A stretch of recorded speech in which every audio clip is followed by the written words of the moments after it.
คลื่นเพื่อการศึกษาพระพุทธศาสนาและวัฒนธรรมระบบ FM 104.5 เมกะเฮิรตซ์รายการต่อไปเป็นรายการเสียงธรรมจากสามเณร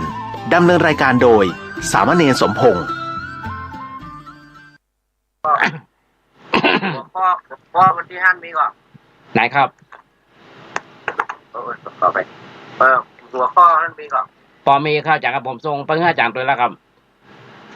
อ๋อส่งมาแล้วแต่ว่ายังไม่ได้ดูครับ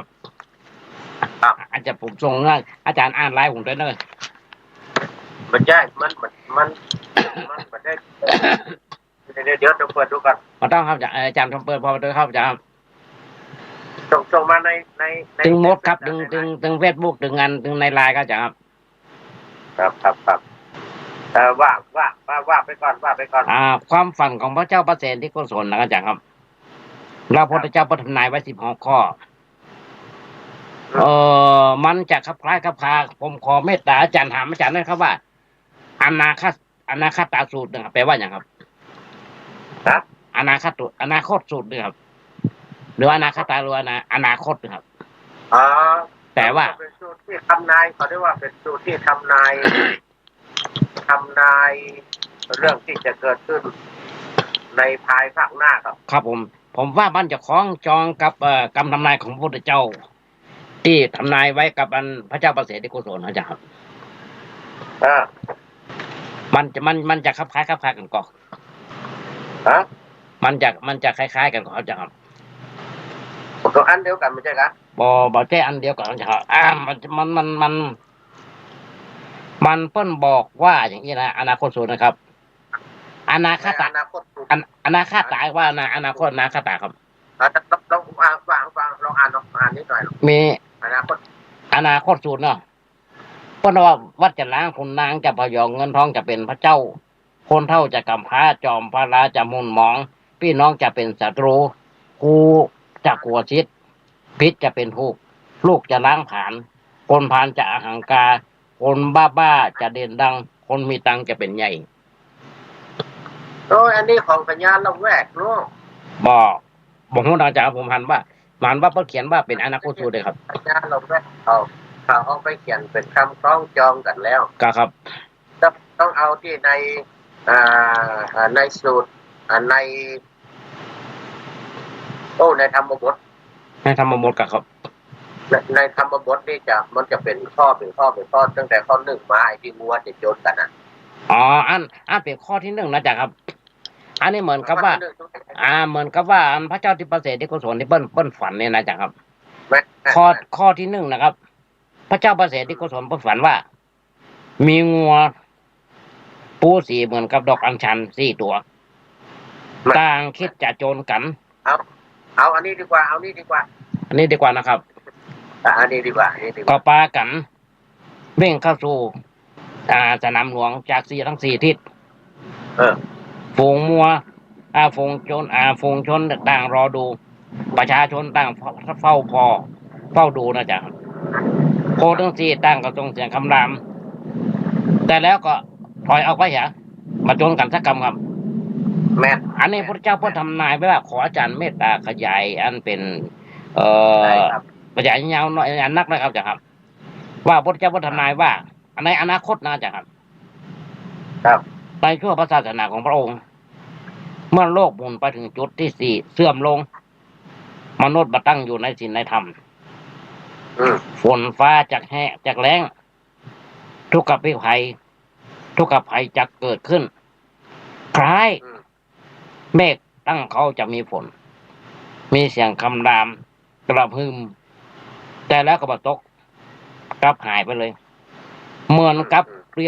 ยบเสมือนกับโคถึง4 ตัวที่จะโจรกันนะครับโจรกันสักกรรมครับโจรสักกรรมครับผมอาจารย์ลองแปลหรือว่าอธิบายในหัวข้อนี้เป็นเดี๋ยวนี้เนาะครับผมวันนี้ยกตัวอย่างมันจะยกตัวอย่างมันเป็นเรื่องจริงที่เกิดขึ้นมาเมื่อปีแล้วเนี่ยใหม่ๆนี่นะครับผมเราต้องดูมหาอำนาจในโลกอย่างสหรัฐอเมริกาเนาะครับผม รัสเซีย บาห์เรน อิหร่านบาห์เรนไม่ใช่ ใช่ครับ บาห์เรนน้อยเดียวบาห์เรนประเทศน้อยเดียว ครับผม ประเทศบัที่หับ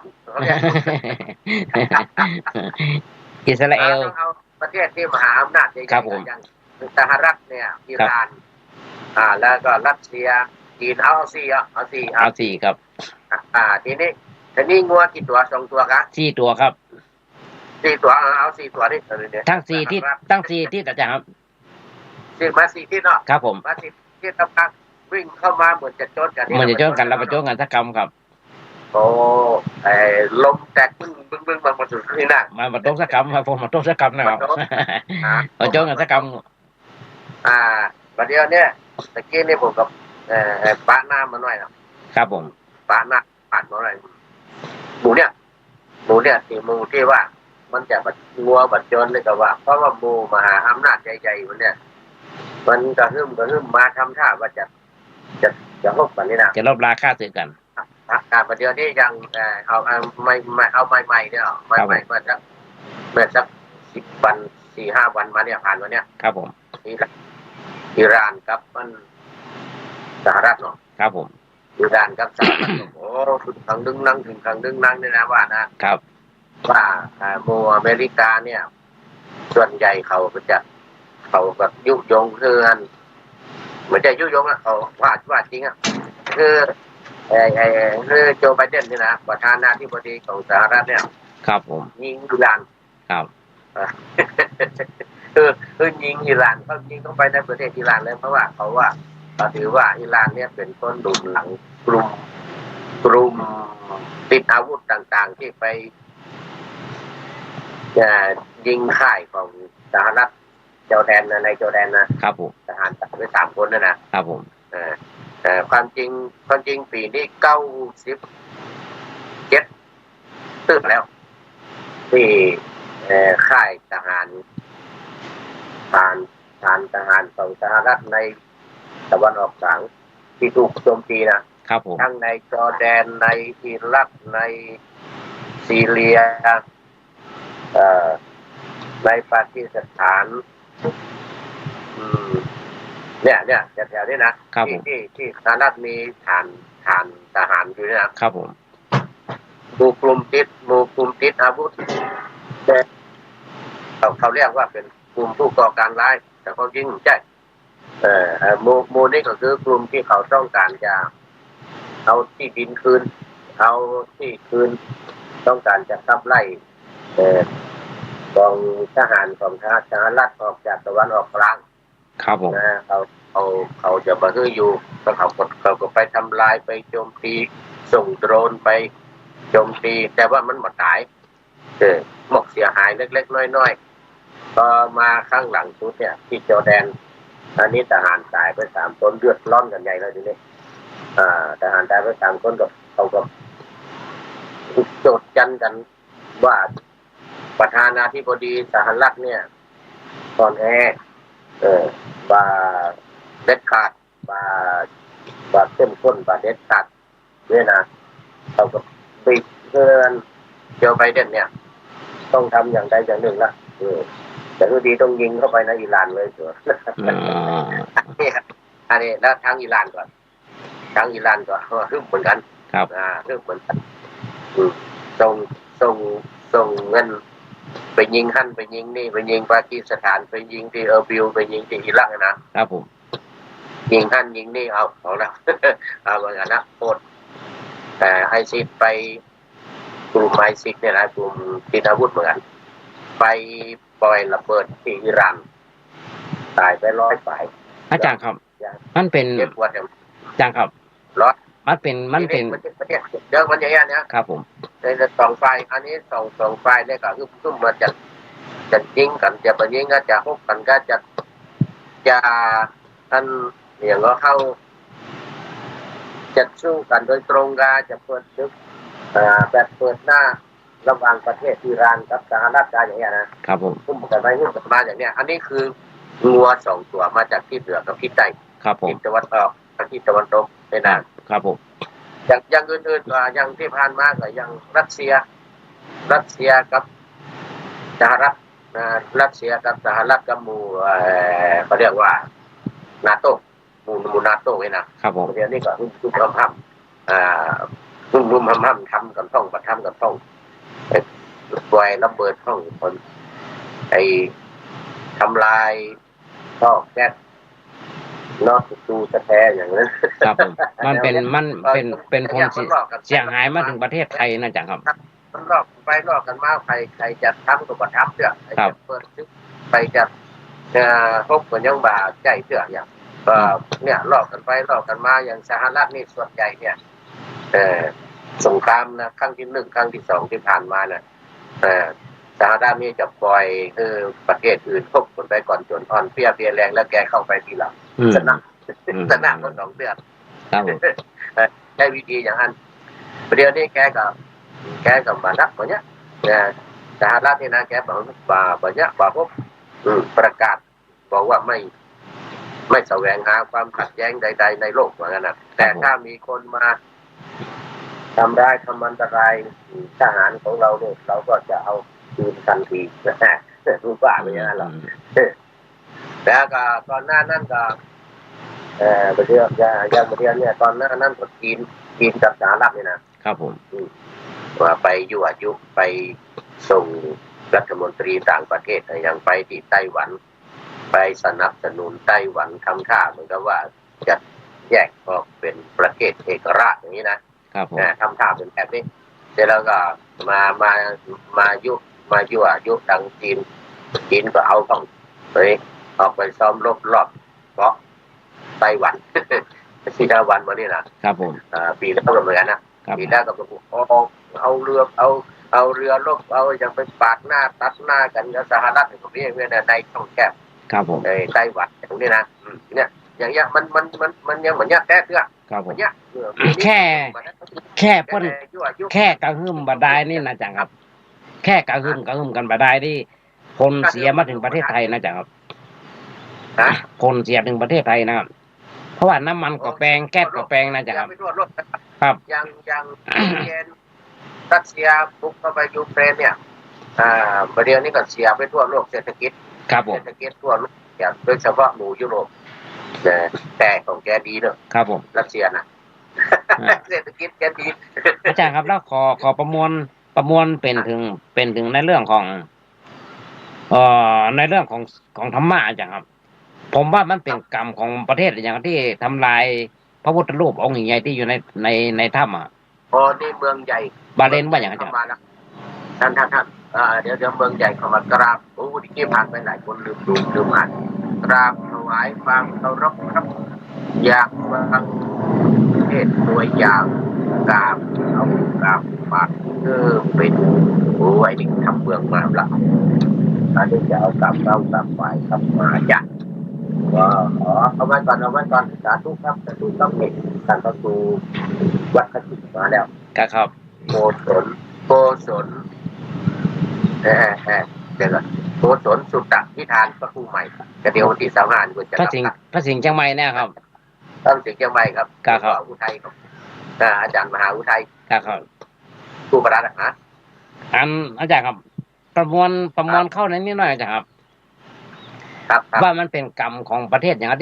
ที่เอาไปเอาปืนไปยิงงานพระพุทธรูปของเขาบาเลนก็อย่างครับยิงไหนยิงพระพุทธรูปที่ทำลายพระพุทธรูปองค์ใหญ่นะอันนี้อัฟกานิสถานนะครับกลุ่มตาลิบันถ้าบอกมันเป็นกรรมของเขาครับมันเป็นกรรมไม่นะกรรมไม่ก็เนาะไม่คือเป็นกรรมเพราะว่าเปิ้นบาชอบพระพุทธศาสนาเพราะเปิ้นเข้าไปปกครอง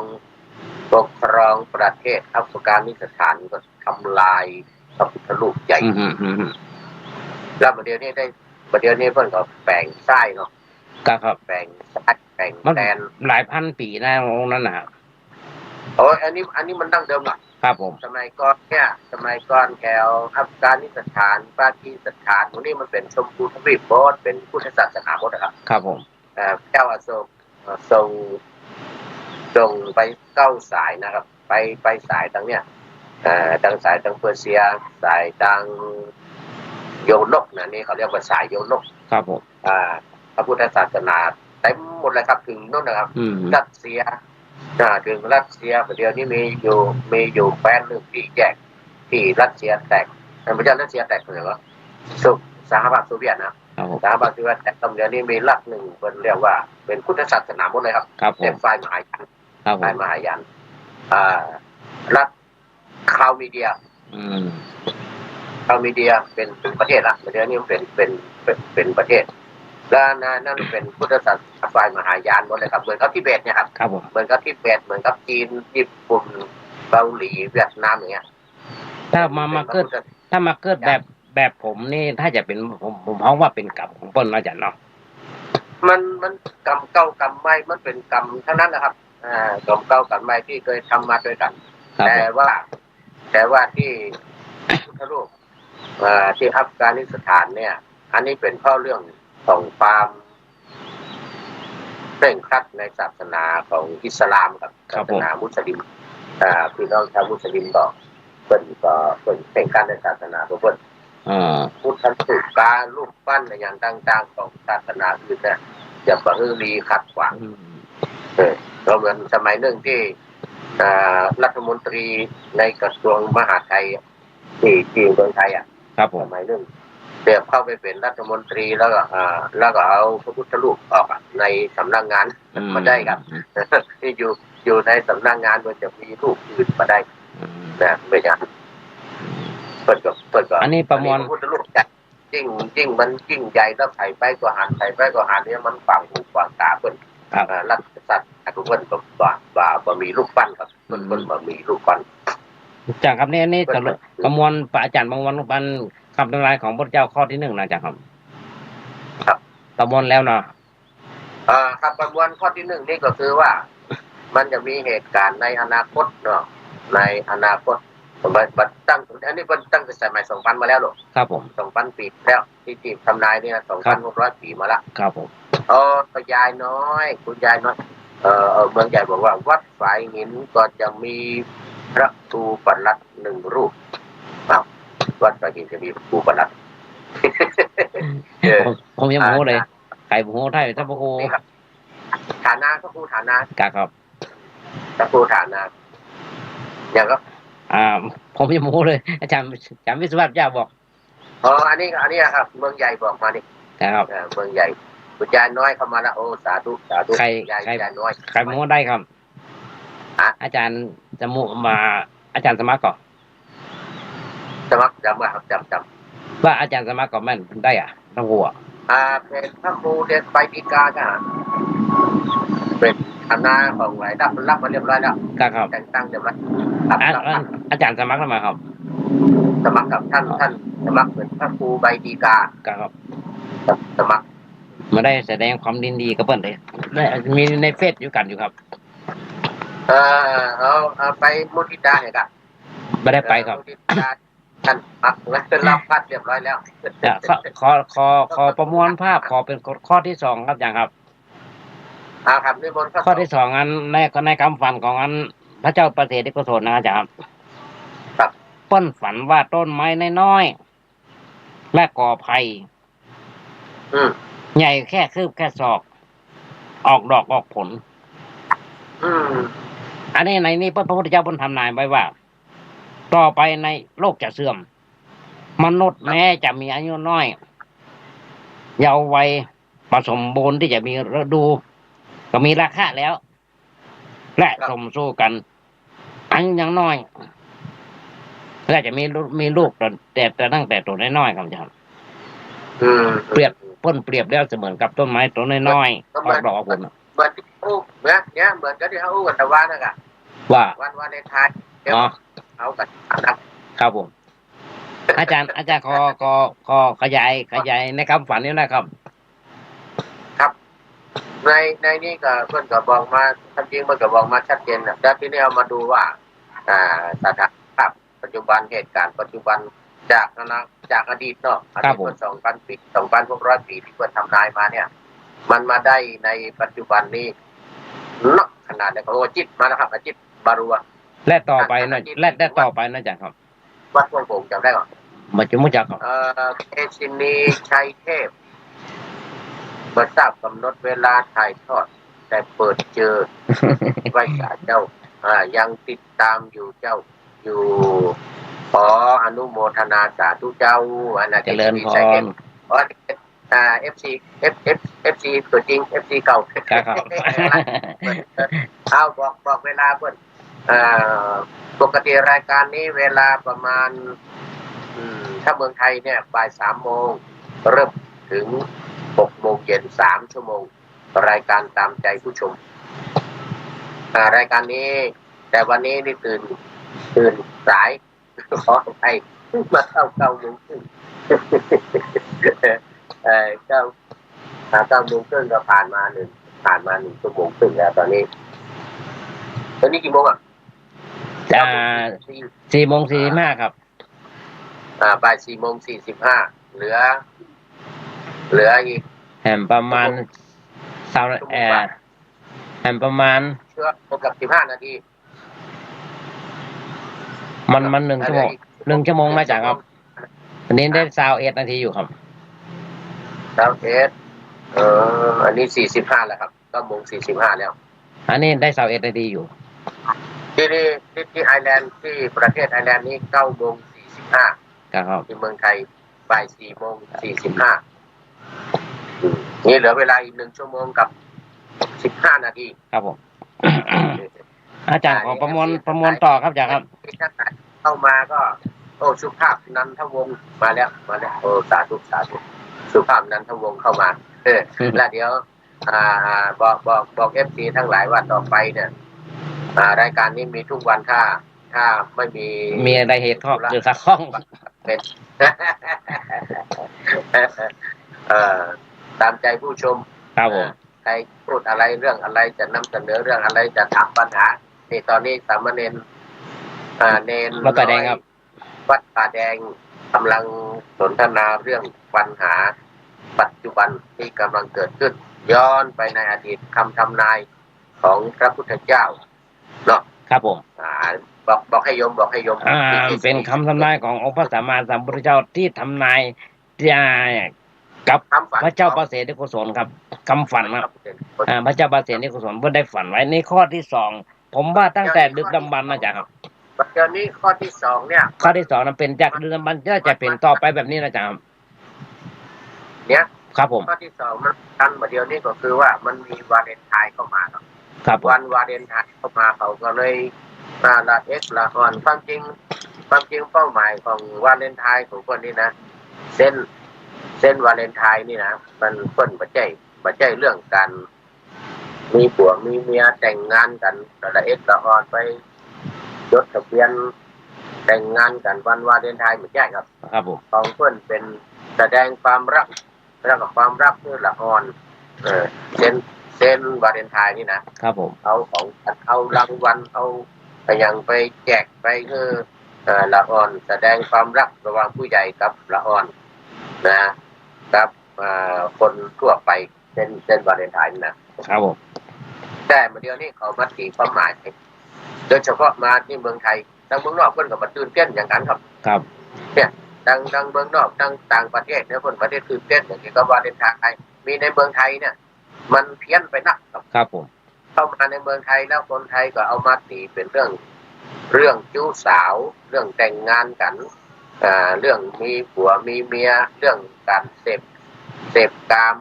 เรื่องเพศสัมพันธ์เอาเรื่องในเดียวใกล้วาเลนไทน์มานี่เอาการปากันไปเป็นมูเป็นเซ็กมูครับโอ้เสียหายมากต่างประเทศคนก็ยังตำหนิมานะครับเมืองไทยนะครับผมตำหนิเมืองไทยว่าทำเกินเลยเป้าหมายวัตถุประสงค์ของเส้นวาเลนไทน์เพิ่นไม่ใช่อย่างนี้เพิ่นดีงามเพิ่นแสดงเรื่องความรักเนี่ยแบบดีงามเพิ่นฮักละอ่อนนะจริงๆนะครับผมเส้นวาเลนไทน์เพิ่นฮักละอ่อนเพิ่นก็แจกของฝันหรือละอ่อนเนี่ยมันจะมีหยังมีทัฟฟี่มีหยังแน่นะครับเป็นทัฟฟี่ไปหยังนั่นอาจารย์เกินเงินไทยที่มันเมืองไทยนี่มันเกินแปกไปครับครับผมมันดอกกุหลาบดอกเป็น100นะอาจารย์ครับดอกกุหลาบเนี่ยสร้างจากต่างประเทศนะเกินดอกเป็น100เลยนะครับ ครับดอกกุหลาบที่ประเทศปลูกครับครับผมที่ปลูกในเมืองไทยนะที่สันทรายนะมันโตรวยกันเด้อครับผมรวยกันช่อนึงเป็นพันนะประเดี๋ยวมีหลักร้อยขึ้นทั้งนั้นเลยอ่ะนะครับตัวนี้ใกล้ๆวันใกล้ๆวันวาเลนไทน์มาดูโอ้ขึ้นราคากันขนาดนั้นครับผมจ้าครับมีปัญหาในปัญหาเนี่ยครับจะมันพูดพระเจ้าบัฒนายไว้กับพระเจ้าปฏิประเสนที่โกศลนะมันเป็นมาแต่ดึกดำบรรพ์และจะเป็นต่อไปจนกว่าพระศรีอริยไม่ไต่มากมาเกิดนะครับมันอย่างนี้ครับมันจะเป็นไปในอนาคตตลอดไปก็หมายถึงว่าถ้าหากว่ามันมีการแก้ไขปรับปรุงมันมีศาสนาใหม่ขึ้นมามันมีศาสนาใหม่ขึ้นมาเหตุการณ์นั้นเนี่ยมันก็จะต่อกันไปเรื่อยๆแล้วบอกว่าไปถึงที่ไหนสักใดแล้วก็เพราะว่ามันเป็นเรื่องของกามคุณเกิดความสุขกามสุขเป็นกามสุขความสุขที่เกิดจากกามโดยเฉพาะในเรื่องของการมีเพศสัมพันธ์เนี่ยแล้วก็มีถ้าจะมันเป็นอย่างลัทธิที่ในนั้นคนว่าถึงว่าขนาดว่าละออนที่เกิดมาใหม่ๆในตำนานที่คนบอกไว้ก็คือว่าอายุจะต่ำสุด10 ขวบนะครับคนเท่านี้นะครับผมอายุ10 ขวบจะต่ำสุดเพราะฉะนั้นอายุเกิดมา5-6 ขวบ7-8 ขวบนี่ก็แต่งงานกันนะครับครับผมเพราะว่าอายุต่อไปอายุไข่จะแค่10 ขวบนะครับผมอันนี้พอเกิดมาเนี่ยเอาไม่เนี่ยเอาไม่ทราบไปแม่นมะเขือนะต้นมะเขือครับผมตัวมันจะใหญ่นะคนมันจะตัวใหญ่นะอายุแค่10 ปีเนาะครับผมแต่เกิดมาตัวน้อยๆอยู่แต่ว่ามันหูเดียงสาละเกิดมาปี2 ปีนี่ก็หูเดียงสาละแอลสาวแอลวาวกันละแต่งงานกันละมีนะครับจังครับทุกเมื่อเช้าวันนี่นะจังครับนักมาว่าจะเป็นนักศึกษาหรือว่านักเรียนเนี่ยฮะที่มาเรียนในเชียงใหม่ของเขาเนี่ยนะครับมาเจ้าอยู่ต่ำหอพักต่ำใกล้ๆวัดประแดงเนี่ยนักนะจ๊ะเป็นโก้ถึงวันนะจ๊ะครับหมดแล้วครับนักเรียนบัดได้ระดับมหาวิทยาลัยระดับมัธยมนี่เขาออกไปอยู่ขอกันครับผมอันนี้พ่อแม่พระบัญชาโหจ้ะถ้าต้องการอิสระครับพ่อแม่พระเจ้าโหนะจ๊ะครับให้เกิดกับสูงยิ่งใกล้วันเลนไทน์มานี่มาอยู่บ้านกันนะครับครับผมไปอยู่บ้านกันละไปกันนะครับเป็นหมู่ว่าน่ะมั่วเซ็กกันยาวเท่าแล้วในทางพุทธศาสนาเนี่ยอย่างไรดีจ้ะครับในทางพุทธศาสนาเนี่ยอย่างไรดีครับมันเป็นอนิจจังนะมันเปลี่ยนแปลงจากเดิมมาเนี่ยมัน 2,000 กว่าปีมาแล้วเดี๋ยวนี้2,500 ปีป่ายนี่นะมันกึ่งพุทธกาลมาแล้วของพระพุทธศาสนาของเขานี่มันจะตั้งอยู่ไปถึง 5,000 ปีครับผมถึง 5,000 ปีแล้วคนเดี๋ยวนี้ก็ลดอายุไขก็ลดลงมาติ๊กๆเดี๋ยวก่อนผมจะรู้เรื่องอายุไขทุกคนสมัยพระพุทธเจ้าเนาะเมื่อ 2,600 ปีมาเนี่ยอายุไข100 ปีนะ100 ปีต่ำสุด80อย่างพระพุทธเจ้าเนี่ย80แล้วก็สูงสุด130สูงสุด130แล้วก็กลางๆก็คือ100เพราะนั้นอายุไขสมัยนั้นก็ประมาณ100ประเดี๋ยวนี้มัน2,500 ปีถึง 2,600 ก็แล้วกันหลังจากพระพุทธเจ้าตรัสรู้มาเนี่ยอายุคนเนี่ย100 ปีจะลดลง1 ปีครับอายุไขนะครับผมคนนะเพราะนั้นประเดี๋ยวนี้จาก100มาหา75ประเดี๋ยวนี้อายุไขประมาณ75ครับเพราะว่า 2,500 หรอกเอา500 บาท500 บาท 2,500 นี่ก็100 ปีลดลงมา1 ปีประเดี๋ยวนี้อายุไขของคนก็สูงสุดนะครับ75สูงสุด75แล้วก็ไม่ใช่คือต่ำสุดครับต่ำสุดเนี่ย75มันลดลงมา1 ปีต่อ100 ปีนะประเดี๋ยวนี้ต่ำสุดเนี่ย75สูงสุดก็มาถึง100 ละลองนับ เครื่องของมันขึ้นไปประมาณ114 ปีประมาณ114 113เนี่ยจะสูงสุดอายุไขคนจะอายุยืนสูงสุดไปเลยเนี่ย114 ปีจะต่อไปมันก็นับเกินขึ้นไปอะครับนับเกินขึ้นไปถ้าสมัยพระพุทธเจ้า100นะอันนั้นมัน100 สูงสุดเนาะ100 สูงสุด80 ต่ำสุดประเดี๋ยวนี้75นะมันก็ลดลงมาถึง4 ปีก็ประมาณเนี้ยครับประมาณ14 ปี15 ปี115 ปีนี่สูงสุดนะครับครับผมได้ยินข่าวอยู่ปีแล้วนี่ที่ประเทศจีนก็มีอายุยืน114 ปีครับผมเขามาลงข่าวนะครับทีนี้ดังในยุโรปดังในอเมริกานี่หมู่เอสกิโมจะอายุยืนครับหมู่ที่อยู่ในป่าในเขาในน้ำแข็งในถ้ำในน้ำแข็งนะครับในถ้ำในที่อาหารมันมีสารเคมีปนเปื้อนเลยนะครับผมอาหารเป็นอาหารธรรมชาติหมู่นี้จะอายุยืนครับครับผมมา115 ปี114 115 ปีนี่มีอยู่ประเทศก็บอกเกินนี้นะต่อไปเมื่อจะลดลงจนถึง10 ปีครับจนถึง10 ปีนะมันจะเลย 5,000 ปีไปก่อนนะครับเลยไปครับเลยไปหมดเป็นเท่าไหร่นะหมดเท่าไหร่เท่านี้พระพุทธศาสนาเขาเรียกว่าจะยากอย่างใดเนี่ยนะมันต้องปล่อยไปตามธรรมชาติก็พยายามนะไม่ใช่ว่าไม่ยากอย่างนั้นก็เนี่ยใช้วิธีผู้ต้องใช้วิธีแนะนำนี่ของปรึกษาหารือกันสนทนากันเนี่ยก็ใครแล้วแต่ว่าใครมันจะทำต่อไปได้ทำได้สำหรับพ่อแม่เนี่ยจะแย่นะอาจารย์นะครับพ่อแม่นี่จะเป็นตุกนะครับประเดี๋ยวนี้ผมเดือดร้อนกันเพราะว่าละอ่อนอยู่บ้านครับผมใกล้วันเด็กมาแบบพอไปอยู่หอกันหมดครับผมอันนี้อาจารย์ประมวลข้อที่2นะอาจารย์ในประเทศนี้นะขณะที่รอบบ้านเราลาวเขมรเวียดนามกัมพูชาอย่างว่ามาเลเซียอินโดนีเซียอย่างต่างๆนี่มันเหมือนจะตื่นเต้นกันในเรื่องวาเลนไทน์นี่นะในจริงในยุโรปอเมริกานี่ครับบ่ได้ตื่นเต้นกันบ่ได้มีเรื่องอย่างว่า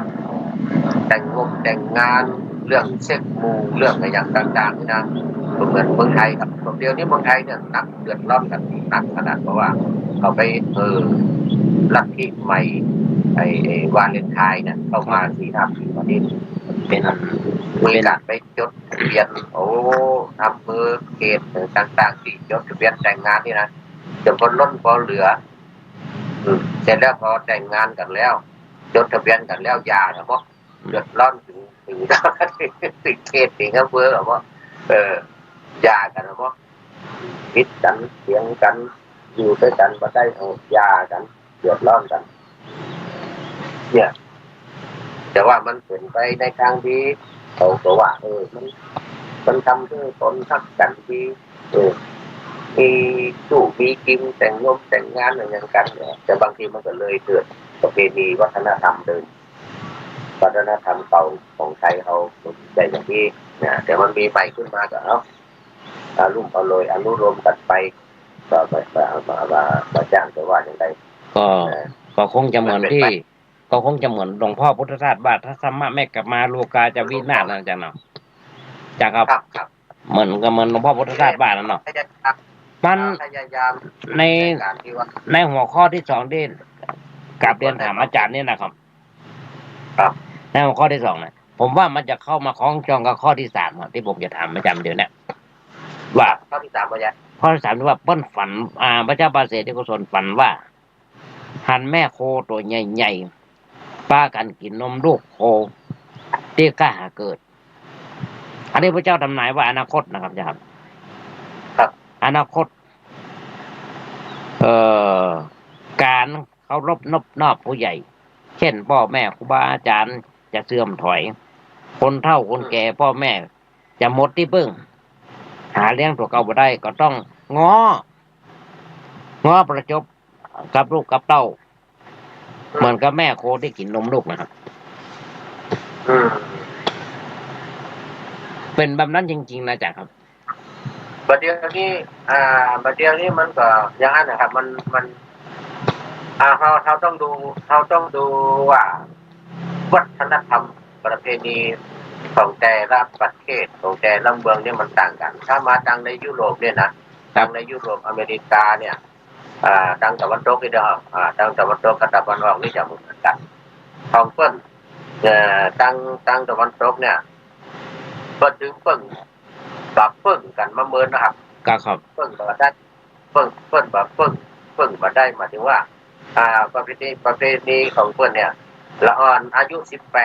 18คนทางยุโรปเนี่ยทางตะวันตกเนี่ยเพิ่นจะเลี้ยงลูกของเพิ่นถึงอายุ18นั่นแหละครับครับผมด้านนอกนั้นเป็นธรรมะกี่คนเดียวจบมัธยมนะประมาณจบมัธยมเนี่ยแล้ว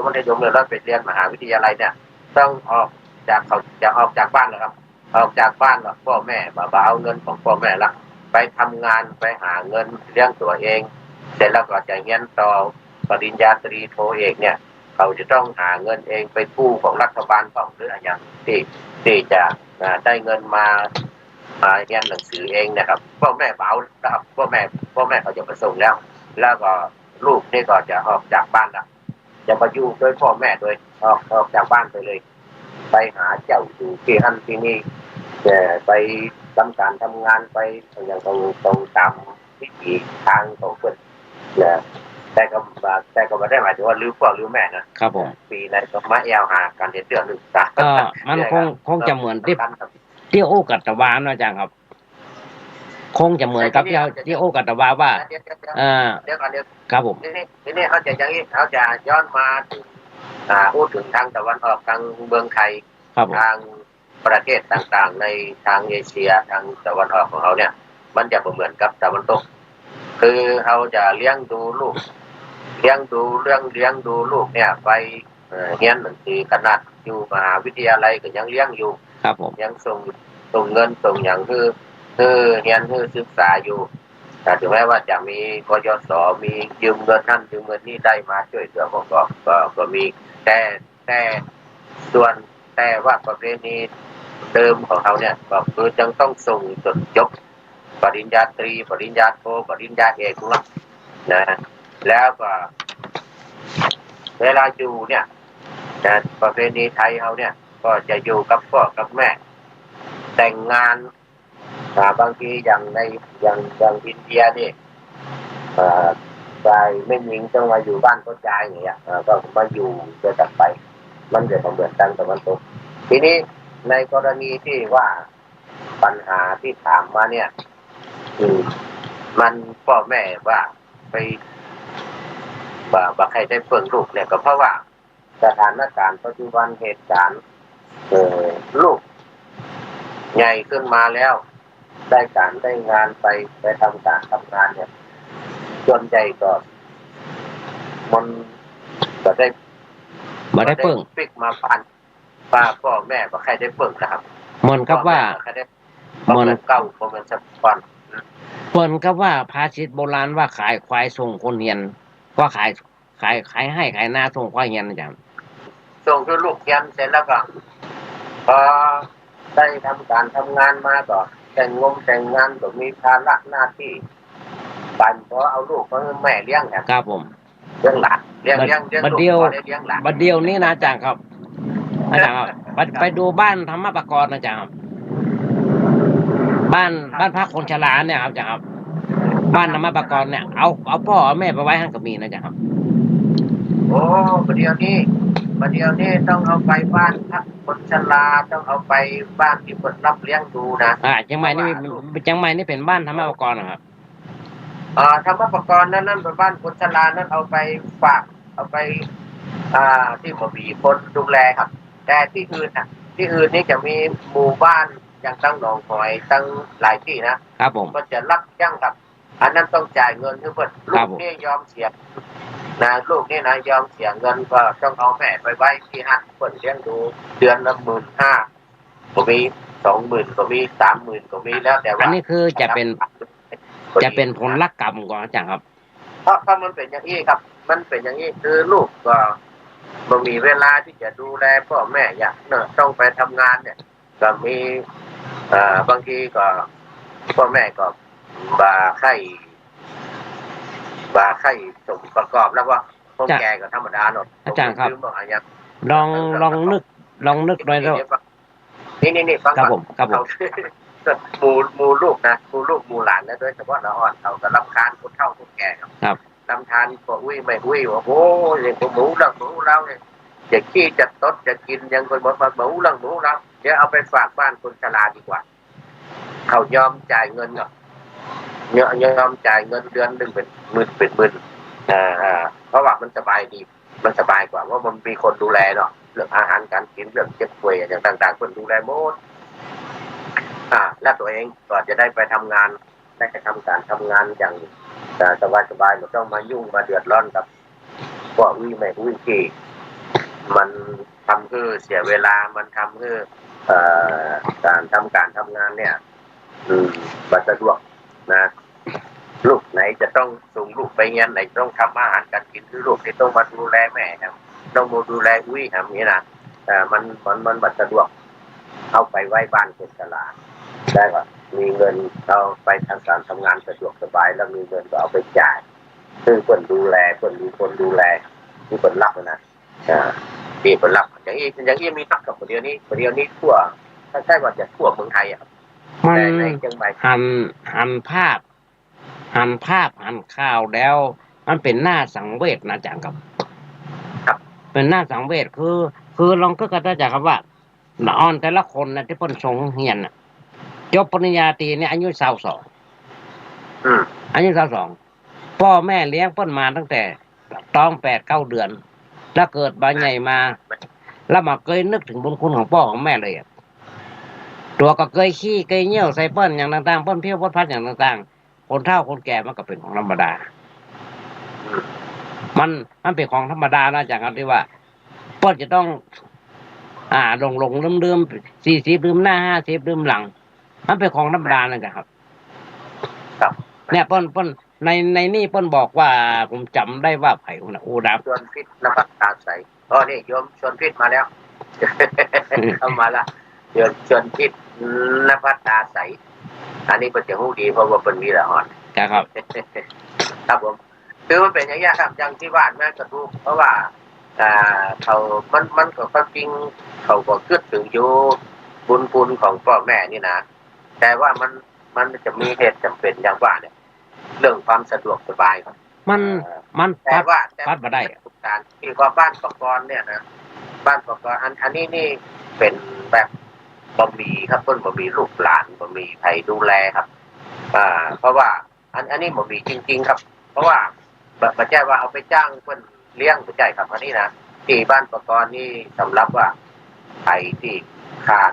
คนอุปถัมภ์ดูแลลูกเต้าหลานเหลนบ่มีเขาก็เอาเพิ่นก็รับเอามาไว้เอามาดูแลบ้านประกรณ์นี่นะก็มีที่อื่นๆทำหลายที่ครับทั้งแม่ริมก็มีทั้งหางดงทั้งอย่างนี้ก็มีหลายที่ที่รับเอาเต้าที่เป็นข่าวนะอาจารย์ครับไม่เอาเต้าที่เป็นข่าวก็คือว่าตำถนนตำส่วนสาธารณะส่วนสาธารณะตำพื้นสะพานน่ะยังมีกลุ่มนี้อยู่เปล่านี่มีครับยังมีอยู่นะครับอาจารย์มีนักครับมีนักนะเพิ่งเคยหันเลยถ้าว่าพ่อแม่ลูกเต้าหลานเหลนนะบ่ค่อยจะสนใจเปิ้นแล้วเปิ้นก็เลยออกมาอยู่อย่างนั้นนะครับบางคนดังภาคกลางเห็นมีดังราชบุรีนะไปอยู่เรือก็มีนะครับไปอยู่ในเรือแบบอยู่บ้านเนาะหนีไปอยู่ในเรืออาจารย์ครับนี่ย้อนมาถึงว่ามันเป็นพ่อบุพกรรมครับแน่นอนครับแน่นอนมันเป็นกรรมเก่าที่เขาเคยทำมาบางทีเขาเคยได้ปล่อยลอยแพคนอื่นมาก่อนในจากอื่นในพวกปืนจากอื่นนะครับครับผมมาถึงพวกนี้จากนี้ก็เวรกรรมมาตัวยตันโดนทิ้งโดนขวางโดนลูกหลานมาสนใจบางทีลูกหลานก็มาแจ้งมาสนใจแต่ก็เขาก็ไปแต่งงานแต่งการอยู่บ้านอื่นอยู่ในต่างจังหวัดในต่างประเทศอย่างครับผมมันก็ไม่มีโอกาสมีเวลาที่จะได้เลี้ยงดูพ่อแม่เขาก็ไม่ได้ตั้งใจเขา แต่มันจะมีเหตุการณ์อย่างเงี้ยเกิดขึ้นครับ มันเหตุการณ์นี้ เขาจะไปโทษเขาได้นะ ที่โอ้ประเดี๋ยวนี้คำแสดงว่าตอนนี้ไปมันเป็นวัฏจักรเนาะจังครับ ครับมันเป็นวัฏจักร เป็นกงจักรเลยเนาะ อืม กำได้ไผก็กำนั้นย่อมตาม กงจักรมันคม ครับผม เอาวัฏจักรธรรมดานี่ ครับผม เอาวัฏจักรธรรมดาเนาะ ครับครับ อาจารย์สรุปข้อที่สามข้อที่สามนะครับจังครับ ตัวที่ยิ้มนะ อาจารย์สรุปข้อที่สามนะครับ ครับสรุปข้อที่สามนี่ก็คือว่างัวไปกินนมลูกนะครับ ผม งัวว่าไปต้องอ้อนวอนต้องขอลูกมาดูแลต้องไปขอลูกเต้าหลานเหลนเนี่ยมาดูแลพ่อแม่ถ้ามีจริงๆกับสถานคนชรา ครับผ ก็ ม ไปแต่ก็ลูกก็ไปเพื่อลูกก็ไปย่ำอยู่ไปย่ำที่สถานคนชรานะ อันนี้ในทางที่ดีในทางที่ดีก็คือที่ลูกที่มีหูบุญคุณของพ่อของแม่นะจังครับ ครับก็ยังปรารถนาที่จะให้เป็นอย่างนั้น ครับผม นะว่าดูแลพ่อแม่ไปจนเฒ่าจนแก่ ถึงแม้ว่าจะลำบากถึงแม้ว่าจะมีปัญหาเรื่องการเงินการทองเรื่องอย่างต่างๆก็ต้องอดทนเพราะว่าเพิ่นเลี้ยงเขามาแล้วเลี้ยงเพิ่นตอบอันนี้เป็นธรรมะ อาจารย์ครับ คือที่เปิ้นโอ้ว่าเนี่ยนะที่ว่าพ่อแม่อยู่บาคล้ายบาขวานะขึ้นอยู่บาละอยู่หัวไหล่นี่เงี้ยนั่งบนหัวในขี้เงี้ยวใจนี่ก็ยังมาปนทุกไหนครับ ครับ ยังใส่บุญคุณเพิ่นจะมาปนแบบ ครับยังบ่พ้นกรรมเพราะว่าบุญคุณที่พ่อแม่เลี้ยงมาเนี่ยมันน่าตั้งใจอยู่ในท้องอะล่ะ ครับผ เพิ่น ม ส่งอาหารตั้งแต่ดื้อนะครับ ผม สะดือที่เข้าใ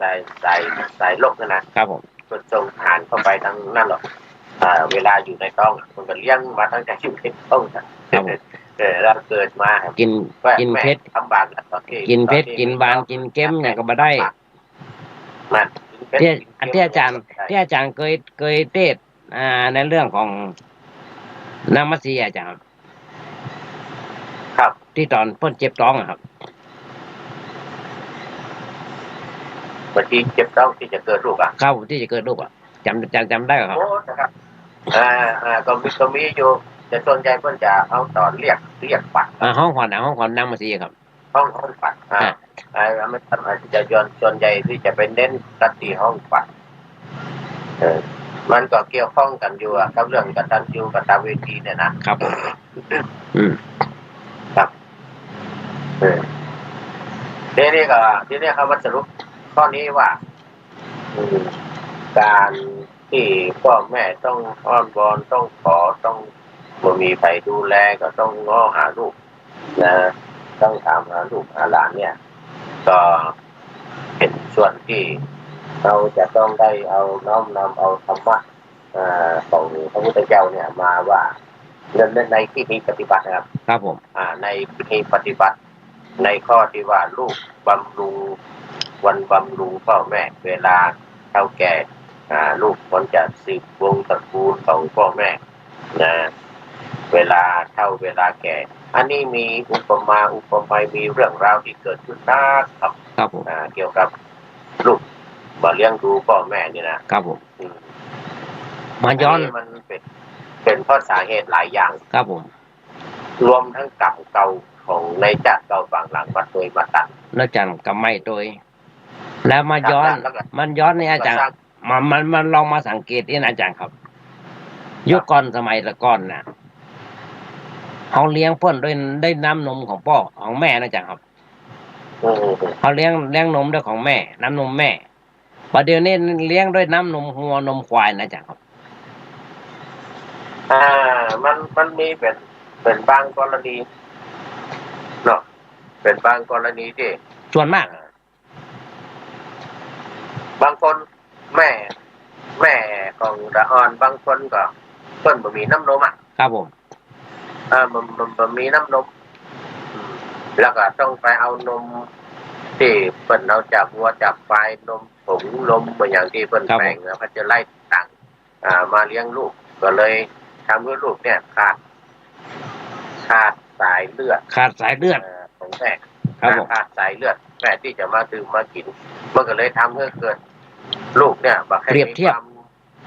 มาครับบักให้มีนึกถึงคุณของพ่อแม่ ครับผม แล้วทีนี้พอใหญ่ขึ้นมาเนี่ยปุ๊บเหมือนจะกินนมแม่รู้ว่าเนี่ยกินนมผมเนี่ยมันเป็นอย่างนี้ตรงนี้หรอก ครับผม อันนี้คือ มันก็เป็นเวรเป็นกรรมเหมือนกันนะคนที่ ส่วนมากจะเสียในเรื่องของการมาได้กินนมของพ่อของแม่ ส่วนมากแล้ว80%น่าจะครับ20%น่าจะได้กินนมของพ่อของแม่ได้กินนมแม่ ยุคใหม่สมัยใหม่นี่ก็ นอกจากที่ว่าแม่ผมมีนมแล้วเนี่ยนมจากอกจากเต้าของแม่มีแล้วเนี่ยบางทีมีแต่ว่าผมมีเวลาเปิ้นฮื้อเวลาคลอด90 วันนะจ๊ะ เลี้ยงลูก เปิ้นฮื้อเวลากำหนดคลอด90 วันมั้งครับกฎหมายเพิ่นออกมานะครับ90 วันได้ฮื้อนมลูก3 เดือนนอกนั้นก็บีบใส่ตู้เย็นไว้มันเป็นอย่างนั้นเราจะทำเลยเนี่ย แล้วไปทำงาน ไปทำงานรัฐบาลให้แค่90 วันแบบเวลาเกิดลูกแล้วอ่ะ หมายถึงคือพักงานเนาะพักงาน90 วันได้กี่เงินเดือนอยู่อ่ะได้กี่เงินเดือนอยู่3 เดือนแล้วก็ดูแลลูกอยู่ตอนนั้นไปก็บีบนมไว้บีบนมใส่ตู้เย็นไว้9 เดือนนี่3 เดือนนี่หลังจากคลอดกันก็ว่าหลังจากคลอดครับตั้งแต่วันคลอดนะครับนับตั้งแต่วันคลอดนับแต่วันคลอดไปครับผมรัฐบาลเงินเดือนอยู่3 เดือน3 เดือนถ้าจำมาวิทย์น่าจะถ้าจำมาวิทย์นะครับครับมันเป็นกฎหมายเพิ่นเอาไหมครับกฎหมายเอาไหมครับบ่ไม่แล้วครับเก่าแล้วครับโอ้ผู้มีนี่ผู้มีกิเลสเข้ามาแล้ว FC ตัวจริงครับผู้มีกิเลสคอมเมนต์ได้นะครับจ้ะครับเดี๋ยวจะคอมเมนต์เข้ามาเดี๋ยวจะคอมเมนต์เข้ามานี่สุภาพกันทวงศ์ชวนคิดผู้มีกิเลสตัวนี้ผ่านไปเยอะแล้ววันนี้เข้ามากันนะวันนี้บักขาดทุนเนาะจ้ะครับบักขาดทุนเนาะวันนี้เนาะวันนี้บักขาดทุนมีโยมฟังนักเนาะมีคนเข้าชมหลายอยู่ครับแต่ว่าเดี๋ยวนี้ค่อนข้างจะหนักเลยครับก็จริงวันนี้พยากรณ์อากาศ10 องศานะครับครับมันนี้เริ่มร้อนแล้วจ้ะครับพี่จังไม่เริ่มร้อนแล้วครับเริ่มร้อนครับผมอันนี้หนาวเลยจ้ะครับเหลือเวลา8 นาทีขออาจารย์สรุปนะครับเดี๋ยวเวลา8 นาทีขอสรุปนะสรุปในข้อที่3เนาะถึงหมดครับถึง113ครับน้ำพุก็มาต่อข้อที่4ครับที่ก็สรุปว่า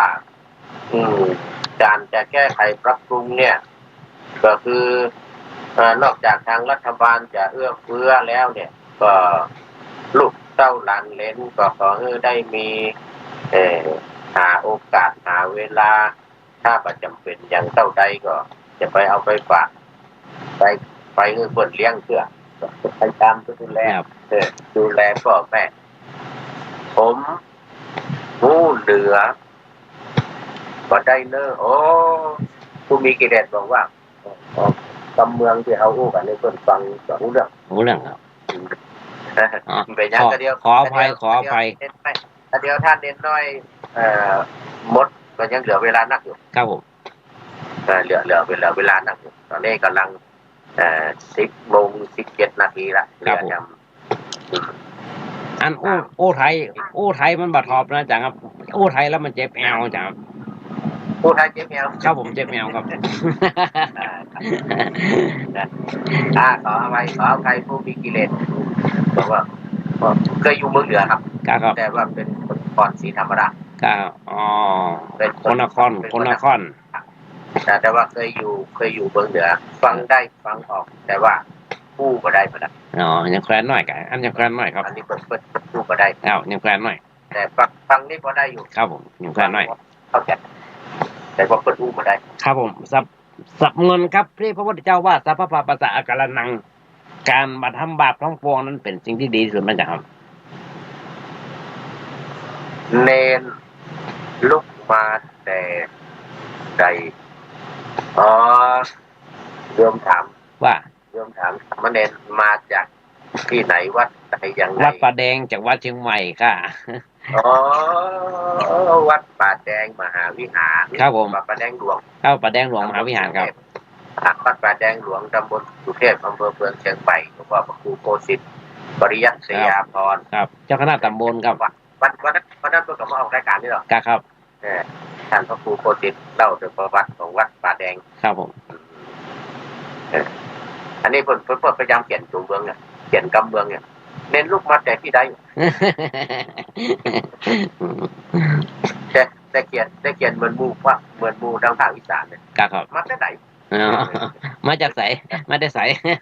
ไหนสาธุเด้อว่ะ จะเดินพรอาจารย์เขาขอสรุปพระอาจารย์ครับ5 ทีครับ5 ทีสรุปครับ พัดนิมนต์ครับนิมนต์ ขออาจารย์สรุปครับ อ๋อสรุปข้อที่3เลยครับ ข้อที่1 ถึงที่ 3ครับข้อที่1ข้อที่ 2ข้อที่ 3ครับ ข้อที่1 2 3ครับผม วันนี้ก็ต้องข้อที่1เนี่ยนะเป็นเหตุการณ์ที่คุ้มกันมาจะเกิดขึ้นหรือว่าเกิดขึ้นคือสงครามโลกครับ ครับผม สงครามโลกแล้วก็สงครามอาร์มาเกดดอนนะคือสงครามนิวเคลียร์เนี่ย ครับผม นะทำท่าว่าจะเกิดแล้วก็บ่เกิด แต่ว่าในอนาคตมันแน่ ครับผม ในอนาคตมันแน่แต่เขาก็